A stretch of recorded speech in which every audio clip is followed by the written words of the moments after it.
Udah tahu kan? Saya berasal dari Gresik. Untuk panggilannya Kak Vika ya, Kak? Iya, betul, Dek. Untuk nomor induk mahasiswanya, Kak? Oh, iya, maaf. Nomor NIM-nya 2018 1030 1021. Oke, salam kenal Kak Vika. Untuk selanjutnya adalah perkenalan dari kelompok kami ya, kelompok 7 Avogadro. Ada 6 orang ya, Kak. Yang pertama, saya sendiri perkenalkan, nama saya Muhammad Riki Ramadan, dari Prodi Kimia, biasa dipanggil Riki, domisilinya dari Probolinggo. Salam kenal, Kak.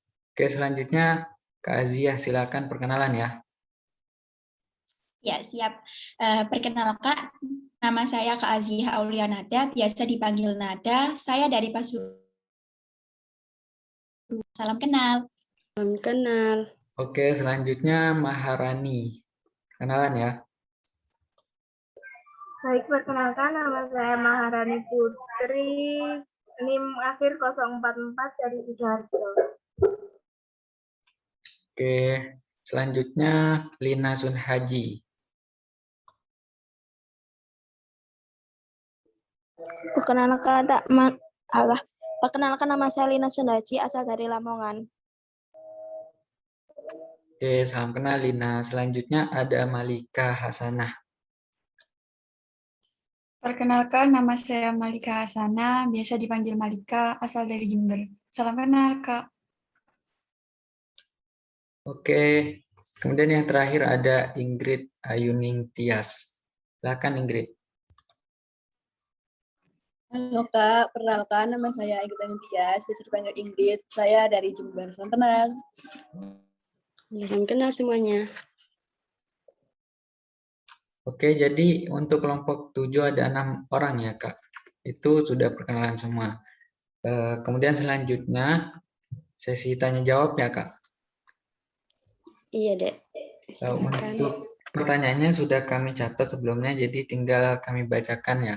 Untuk pertanyaan pertama, silahkan nih Ingrid untuk dibacakan.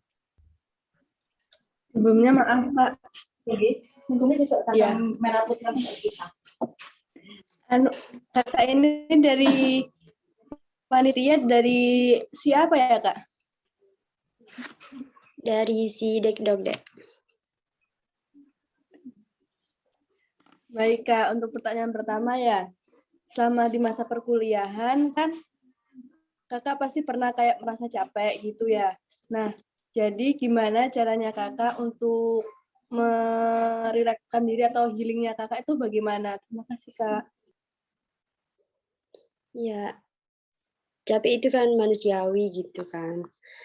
Misal kita capek ngerjakan tugas itu ya healingnya paling cuma ngopi sebentar gitu sama teman-teman. Itu pun cuma pas libur kalau sudah selesai ngerjakan tugas gitu. Tapi tetap tugas itu harus nomor 1, harus selesai. Gitu deh.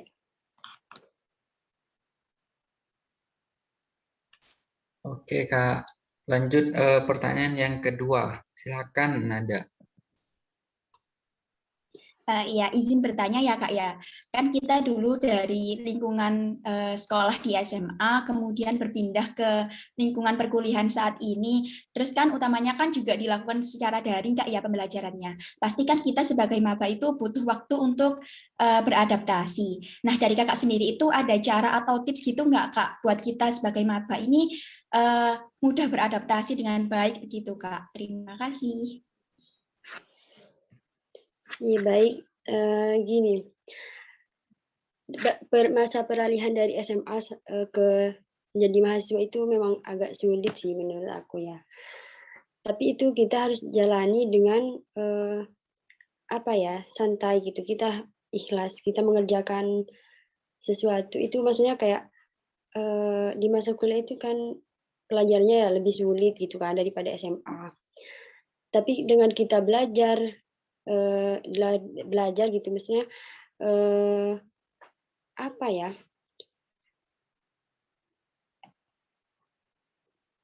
kita itu maksudnya kayak kan masa SMA itu masa-masa SMA itu kan masih banyak teman gitu ya, maksudnya yang kayak sefrekuensi. Tugas juga bisa saling berbagi gitu. Tapi di masa kuliah itu kan susah gitu, cari teman itu susah, benar-benar susah. Tapi ya sebaiknya kita itu cari temannya sefrekuensi. Misalkan bukan kita saling berbagi tugas, kita itu saling mensupport. Misalkan ada salah satu teman kita yang belum mengerjakan tugas. Nah, kita itu kan memotivasi gitu. Ayo bareng-bareng ngerjakan tugas supaya cepat selesai, supaya cepat tenang gitu kan. Ya mungkin hanya itu sih Dek menurut aku, tapi kalau masalah kuliah daring itu ya lebih enak sih daripada kayaknya sih lebih enak karena deadline tugas itu agak lama juga ya. Jadi cepat selesai, cepat santai-santai juga gitu. Oke, jadi caranya dari kakak ini adalah cari teman ya kak, cari teman yang sefrekuensi agar nanti kalau kita mau beradaptasi itu ada temannya gitu ya kak. Iya Dek, salah satunya gitu. Oke, lanjut pertanyaan yang ketiga ya kak. Ini saya bacakan sendiri terkait dengan ospek atau PPMB ya kak. Nah, PPMB ini kan ada 2 macam ya. Untuk sekarang ini kan dilakukan secara online atau semuanya serba di rumah gitu. Kalau dulu sebelum pandemi itu kan dilakukan secara offline. Nah, menurut kakak pribadi itu lebih enak yang mana kak? Antara yang offline sama dengan yang online. Meskipun kakaknya kan belum ngerasain yang offline ya, mungkin dapat pengalaman dari kakak kelasnya atau siapa gitu. Menurut kakak lebih enak yang mana gitu. Kemudian mungkin bisa diceritain Kak pengalaman selama PPMB tahun 2020 gitu Kak. Mungkin nanti kami bandingkan dengan PPMB yang sekarang gitu. Apakah ada perbedaan yang signifikan atau gimana gitu Kak? Iya, sebelumnya aku itu nggak terlalu tahu ya kalau PPMB offline itu gimana. Tapi kalau menurut aku kayaknya lebih seru yang offline ya. Soalnya kita kan langsung ketemu sama kakak panitia, bisa langsung ketemu sama teman-teman secara langsung gitu. Jadi kita bisa apa ya lebih deket aja gitu. Kuliah PPMB daring juga seru sih. Tapi kita itu kan pertama jadi maba itu ya. Kayak agak-agak takut sih kalau sama Kati itu, apalagi sama kayak komdis-komdis gitu. Soalnya pas dulu itu sering ada yang ditegur setiap pertemuan itu ada aja gitu yang jadi bahan untuk apa ya, komdis itu marah-marah gitu. Tapi pengalaman aku sih pas waktu PPMB itu apa ya, nggak ada sih kayaknya, maksudnya nggak ada yang terlalu berkesan gitu. Soalnya kan daring, misal offline itu kayaknya lebih seru gitu aja. Terus perbedaannya itu kalau PPMB 2020 hanya 1 kali, itu kan PPMB dari jurusan sama fakultas jadi satu. Jadi nggak terlalu lama gitu, cuma 2 minggu atau 3 minggu gitu deh. Sekarang kan itu ya ada sendiri-sendiri gitu ya, PPMB jurusan beda, PPMB fakultas beda gitu ya. Iya, seperti itu deh. Iya betul banget Kak. Kemudian terkait dengan eval ya Kak, pernah nggak waktu PPMB dulu itu kena eval sama komdis? Pernah banget deh itu. Tiap pertemuan itu selalu, tapi yang paling terakhir itu sampai ada teman aku yang nangis gitu, nggak tahu gara-gara apa itu, pokoknya komdisnya itu marah-marah gitu kan, dibuat nangis itu. Tapi ujung-ujungnya minta maaf juga sih, mungkin itu cuma supaya kita apa ya, agar kita itu lebih disiplin gitu. Oke, betul sekali Kak. Selanjutnya pertanyaan yang keempat ya. Silakan dibacakan Malika. Ya, lanjut ke pertanyaan keempat ya, Kak. saya ingin bertanya kan, masa kuliah sama masa SMA itu beda kan ya Kak? Kuliah kan lebih banyak lebih banyak tugas dan jam kelasnya itu tidak sama kayak SMA itu. Bagaimana caranya Kakak itu membagi waktu? Apakah kan itu banyak tugas ya Kak kalau kuliah? Apakah seharian tuh hanya belajar toh atau gimana gitu Kak? Terima kasih. Gitu ya, bentar. Ngerjakan tugas itu kan kita kan kita kuliah dari itu nggak waktunya itu masih ada waktu kosong gitu. Kan dari matkul 1 sampai matkul 4 itu kan kayak misal ada waktu kosong berapa menit gitu kan. Itu kalau sebaiknya sih kerjakan tugasnya itu dicicil di tengah-tengah kekosongan mata kuliah gitu. Misalnya mata kuliah 1 itu dari jam 7 nyampe jam 9.40 atau 8.40 gitu kan. Terus mata kuliah kedua itu misalnya masih 30 menit yang akan datang gitu. Yaitu 30 menit itu bisa kita lakukan dengan dengan mengerjakan tugas gitu. Dicicil meskipun itu hanya sedikit, meskipun itu hanya selembar atau berapa paragraf gitu deh. Izin feedback Kak ya. Kan dengan banyaknya tugas itu kadang kita itu sampai nggak ada waktu buat mungkin mempelajari materi, mengulas-ulas materi yang diberikan sama dosen. Nah, menurut Kak itu mana sih yang lebih diprioritaskan atau yang lebih penting antara mengerjakan tugas dengan mempelajari materi, Kak? Mempelajari materi itu kan selama kita mengerjakan tugas pastinya kita itu butuh kayak referensi atau kayak caranya gitu kan. Itu otomatis kita kan akan mencari materinya. Kita akan belajar materinya. Baru gitu kita akan mengerjakan tugas. Seperti itu, Dek. Baik, Kak. Terima kasih. Sama-sama. Oke, izin feedback ya Kak. Kalau misalnya kita itu udah ngerjakan tiap saat, udah nyicil gitu. Kemudian nggak selesai gitu. Pernah nggak kalau Kakak itu sampai begadang gitu buat ngejar deadline juga? Ya pernah Dek, sering malah aku. Soalnya kalau deadline biasanya kan jam 12 malam ya. Itu biasanya aku pernah itu sampai jam setengah 12 apa jam 9 apa jam 11 gitu aku baru selesai. Itu gara-gara aku ya itu terlalu bukan meremehkan kayak terlalu keseringan banyak santainya gitu. Jadi pas pas mau mepet deadline itu ngejar-ngejar dari habis sholat isya itu langsung aku kejar deadline gitu. Pernah aku. Jadi untuk solusinya harus jaga itu ya, lebih manajemen waktu lagi ya Kak. Iya Dek, seperti itu. Oke Kak, selanjutnya pertanyaan yang kelima ya. Silakan Lina. Izin bertanya ya Kak, apa pernah Kakak itu merasa insecure sama teman Kakak yang berprestasi atau adik tingkat Kakak yang pinter-pinter? Pernah Dek, pernah banget itu. Pas aku juga mikir gini loh, kok teman aku bisa gitu, sedangkan aku enggak. Aku itu jadi termotivasi supaya gimana caranya aku itu bisa kayak teman-teman aku yang berprestasi gitu. Bisa istilahnya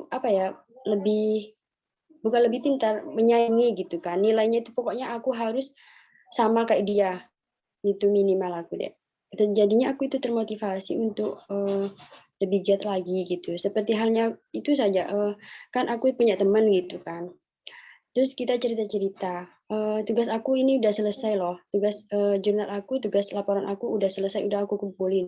Nah, sedangkan aku kan belum apa-apa gitu, jadi aku termotivasi untuk ini loh udah selesai, masa aku nggak masa punya aku itu belum aku kerjakan sama sekali, sedangkan temanku bisa loh ngerjakan secepat itu untuk ngumpulin gitu. Seperti itu, Dek.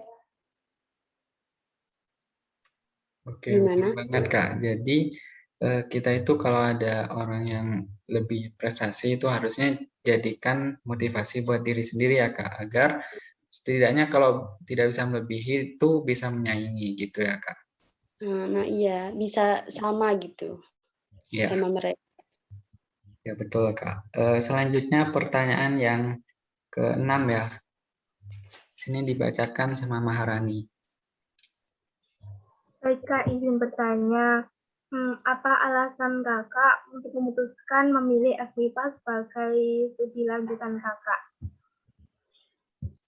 FMIPA. Itu alasan aku itu milih FMIPA karena kalau pendidikan itu kan ujung-ujungnya ya kebanyakan jadi guru gitu.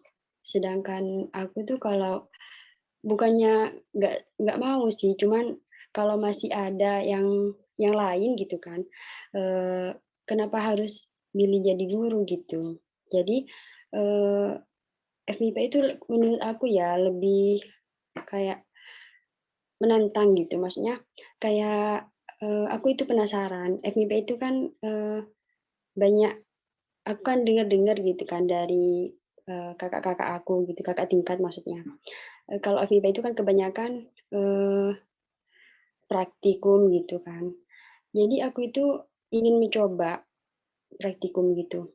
Tapi sayangnya selama sudah satu tahun setengah ini belum sama sekali nyentuh lab gitu. Jadi nggak tahu. Ya, izin menambahkan ya Kak.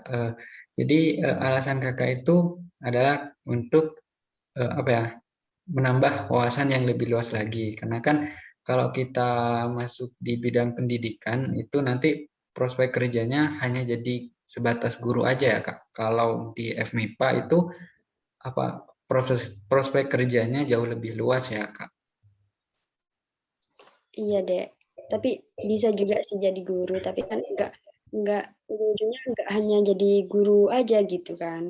Ya. Masih ada masih banyak gitu. Kemudian nih Kak, Kalau boleh tahu pandangan ayo dilanjut. itu Kak, tadi kan Kakak bilang nggak ke pendidikan biar nggak ujung-ujungnya prospek kerjanya nggak di guru saja Kak ya. Kalau boleh tahu pandangan Kakak ke depannya untuk prospek kerja itu ke bidang apa aja gitu Kak? Ya kalau bisa jadi profesor bisa juga itu.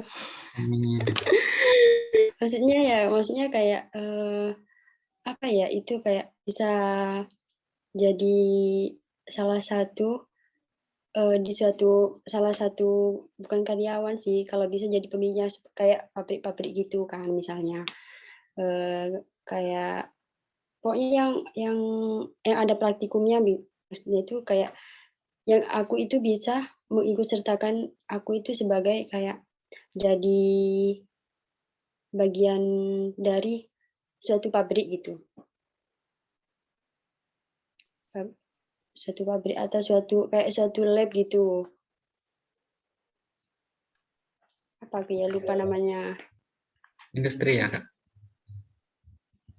Ya lebih ke industri gitu sih, Dek. Oh ya Kak. Selanjutnya kalau boleh tahu nih Kak, dulu waktu masuk UNED itu pilihan kimia itu pilihan pertama atau pilihan kedua ya Kak? Pilihan pertama, Dek. Itu aku milih pertama itu kimia murni kan, kedua teknik kimia. Tapi itu ya sama-sama kimia gitu kan. Cuma bedanya kimia murni sama teknik kimia gitu. Tapi ya katanya kalau teknik kimia itu lebih ke fisika ya Kak? Oh, kalau itu aku nggak tahu juga sih. Maksudnya menurut aku itu kalau teknik kimia kayaknya lebih sulit gitu daripada daripada kimia murni gitu, Dek. Ya Kak. Kemudian untuk jalurnya itu kalau boleh tahu SNMPTN atau SBMPTN-nya? Aku jalur SNMPTN. Oh ya Kak. Oke, lanjut pertanyaan yang ketujuh ya. Silakan Ingrid.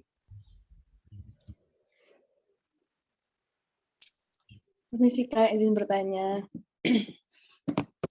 Bagaimana perasaannya Kakak ini di dunia FMIPA? Lalu menurut kakak ya, mata kuliah apa yang paling susah sama mata kuliah apa yang paling mudah buat kakak? Mata kuliah paling susah. Kalau di semester 3 ini pengantar kimia kuantum itu, kimia kuantum. Itu kimia kuantum itu lebih ke apa ya? Rumus yang awal-awalnya ini sih, rumus-rumus tapi nggak ada hitungan, nggak ada angka-angkanya. Kayak kita itu hanya menentukan rumus, angkanya itu cuma sedikit banget. Jadi kalau menurut aku ya kimia kuantum itu paling susah kalau di semester 3. Kalau yang paling mudah itu ya di semester 1 sih, Dek. Kimia dasar kayaknya lebih mudah sih kalau menurut aku. Kalau misal di semester 1 ya Kak, dulu itu yang paling sulit mata kuliah apa ya Kak? Paling sulit itu kalkulus. Kalkulus paling sulit menurut aku. Kalian ada nggak kalkulus? Ada Kak. Nah, iya apalagi kalau itu loh praktikumnya yang MATLAB itu yang sulit. Nanti kalau misalnya semester 2, semester 3 itu kalkulus tetap ada atau udah ada ya Kak? Kalau aku kemarin kalau semester 2 itu matematika lanjutan, bukan kalkulus lagi namanya. Kalau sekarang nggak ada kayaknya. Ya nggak ada. Oke, baik Kak. Sebelumnya nih Kak, buat dokumentasi mungkin bisa foto dulu ya Kak. Iya, Dek. Ini buat yang udah on cam semua ya. Oke, aku hitung. 1, 2, 3. Oke, udah. Lanjut pertanyaan ya. Tadi Ingrid, sekarang Nada. Ya, kan saat memasuki dunia perkuliahan Kak ya, tentunya kan kita akan bertemu dengan orang-orang baru dengan berbagai sifat. Nah, dari Kakak bagaimana sih cara kita untuk menyikapi hal tersebut jika kita terdapat teman yang sifatnya mungkin kurang cocok untuk kita, Kak? Ya, semua orang itu kan beda-beda sifatnya ya. Maksudnya kita itu pasti ada salah satu yang maksudnya kita itu nggak suka sama sifatnya gitu kan. Cara aku menanggapi itu ya kita menghargai gitu, menghargai tapi kita kayak tetap berteman tapi ya nggak terlalu yang deket-deket banget. Kita kalau bisa kita ya merubah sifatnya gitu. Maksudnya kita kayak menasihati atau apa ya? Gini maksudnya, kita itu memberitahu kan, misalnya teman aku gitu ada yang salah, sifatnya itu ke orang lain itu gimana gitu kan, sifatnya itu nggak baik gitu. Terus kita bisa tegur dia gitu. Misalnya jangan kita jauhi, kita itu memberitahu misalnya, gini loh, kamu itu terlalu misalnya ya terlalu kasar sama teman kamu itu. Seharusnya kamu itu ya lebih apa ya, lebih baik lagi, misalnya lebih lembut lagi. Misal kamu itu nggak apa ya, kamu itu masa nggak mikir gitu, gimana misalnya kamu kan ngomongnya kasar gitu misalnya. Kamu nggak mikir apa teman kamu yang diomongin gitu, maksudnya yang dikata-katain atau yang ucapan kamu itu bikin sakit hati dia atau gimana gitu kan. Tapi kita tetap menghargai, kita tetap berteman, nggak boleh kita membeda-bedakan gitu. Sebisa mungkin kita tetap ramah gitu, seperti itu deh. Baik Kak, terima kasih atas sarannya. Iya deh. Jadi lebih ke jaga solidaritas saja ya Kak, karena kan kalau nanti ada salah satu teman kita yang misalnya sifatnya itu beda, itu kita bukan hanya diam ya, apalagi menjauhi, tapi harusnya kita itu bisa apa ya, mendidik gitulah ya Kak. Iya, bisa memberitahu mana yang nggak seharusnya gitu kita ucapkan atau ya dengan maksudnya kita nggak selalu harus merubah sifat dia gitu kan. Bagaimanapun juga kan sifat itu kebanyakan dari diri kita sendiri gitu. Asli sudah apa ya dari lahir gitu kan misalnya. Oke Kak. Selanjutnya mungkin pertanyaan yang terakhir ya Kak. Ini saya bacakan terkait dengan organisasi. Nah, organisasi di Universitas Jember ini kan banyak banget ya Kak. Nah, itu pertama, motivasinya Kakak itu buat ngikutin organisasi itu apa Kak? Kemudian tips dari Kakak agar bisa keterima di organisasi tersebut gitu Kak. Ya, sebelumnya aku itu nggak ikut organisasi sama sekali deh, karena aku pikir itu ikut organisasi itu apa ya, nggak cuma untuk ikut organisasi itu kan butuh, maksudnya kayak harus tahu membagi waktu gitu kan antara kuliah sama organisasi. Jadi aku itu nggak ikut gitu, nggak tertarik sama organisasi karena aku pikir mungkin kalau aku ikut organisasi kan kebanyakan ada rapat atau ada acara apa gitu kan. Tapi aku itu ya bikinnya gini loh, kalau misal aku ikut organisasi gitu, terus aku kan nggak bisa membagi waktu. Terus gimana dengan kuliah aku gitu, Dek? Jadi aku nggak ikut organisasi, tapi kalau aku ikut organisasi itu ya, kalian harus mengetahui syarat apa saja, maksudnya yang harus syarat apa saja untuk masuk organisasi tersebut. Misalnya ikut BEM itu, kalau nggak salah itu diwawancarai kemarin, kalau nggak salah. Oke Kak, kemudian menurut Kakak sendiri nih, untuk organisasi itu penting atau tidak Kak? Kemudian alasannya apa?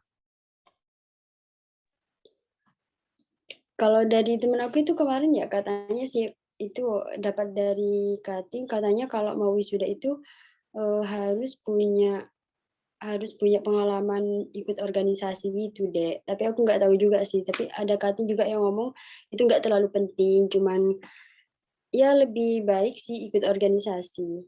Tapi aku itu kemarin nggak ikut organisasi, tapi aku ikut UKM dari fakultas. Oke, jadi izin menyimpulkan ya. Jadi yang harus diutamakan itu kuliahnya dulu. Kemudian untuk organisasi itu mungkin lebih ke menambah pengalaman gitu ya Kak. Nah, iya deh. Tapi ya kalau misal kalian itu bisa membagi waktu gitu ya, kalian bisa ikut organisasi. Soalnya aku kalau ikut organisasi kayaknya kalau membagi waktu sama ngerjakan tugas apa itu, takutnya tugas aku itu terbengkalai gitu. Oke, betul banget Kak. Untuk pertanyaannya mungkin sudah cukup itu aja ya Kak.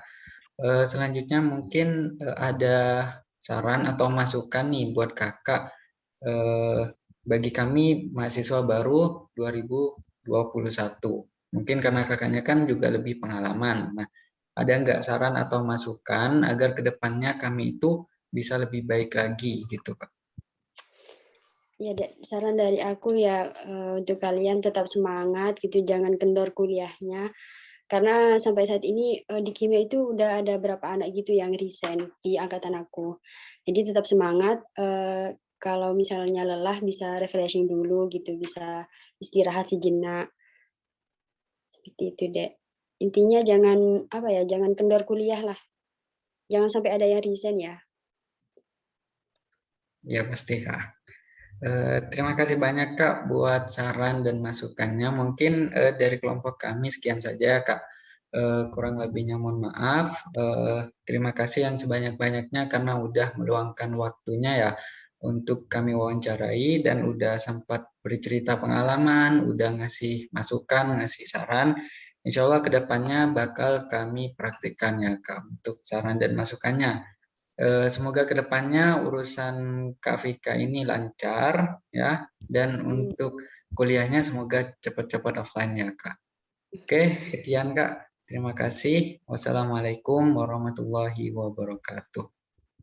Waalaikumsalam warahmatullahi wabarakatuh. Terima kasih, Kak. Terima kasih, Kak. Terima kasih, Kak. Sama-sama, Dek. Izin live ya. Ya Kak, silakan Kak. Oke, Rek. Udah Rek. Jangan lupa nanti jam 1 wawancara lagi ya. Oke.